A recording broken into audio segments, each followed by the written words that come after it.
Tingginya produksi sampah rumah tangga di Palembang belum terimbangi dengan pengelolaan sampah yang terintegrasi. Sampah umumnya masih dibuang ke tempat pembuangan akhir dan mencemari tanah. Di bank sampah. Dalam upaya memaksimalkan sampah rumah tangga, Pertamina RU 3 Palembang mengolah sampah organik dan sampah anorganik di kelurahan sekitarnya di sejumlah bank sampah. Sampah-sampah tersebut diolah jadi pupuk padat. Hal itu seperti yang ada di Bank Sampah Angra, Kelurahan Talang Putri, Kecamatan Pelaju. Sampah organik diolah lewat beberapa tahapan, mulai penimbunan, pembusukan, hingga diolah menjadi pupuk kompos.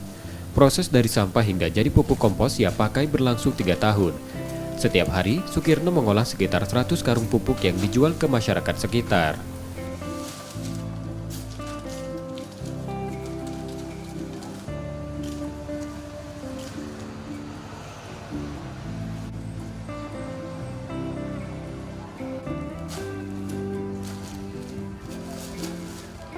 Sampah kita timbul, kita busukkan, baru kita olah jadi pupuk. Berapa lama itu?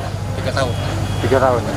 Kalau sampah itu, dia tidak kita tidak bisa ambil kilo, tapi yang jelas itu 2 truk kalau harga. Yang masuk, Pak? Ya, mobil. Untuk kompos yang dihasilkan, Pak, Ya, berapa? dasar itu kalau giling sehari 100 kilo. 100 kalung. Kalau kali giling 100 kalung. Tiap kalung itu 15 kilo. 15 kilo, Pak. Dikirim kemana, Pak? Itu ya dari pesanan masyarakat juga banyak. Kemudian dari lingkungan juga banyak.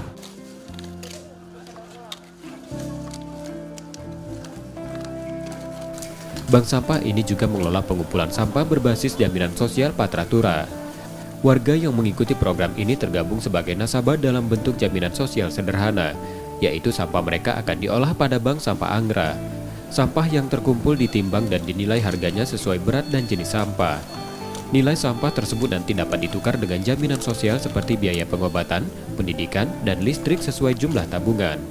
Pengelolaan sampah ini diharapkan dapat mengubah perilaku masyarakat dari hanya membuang sampah menjadi aktif mengelola sampah.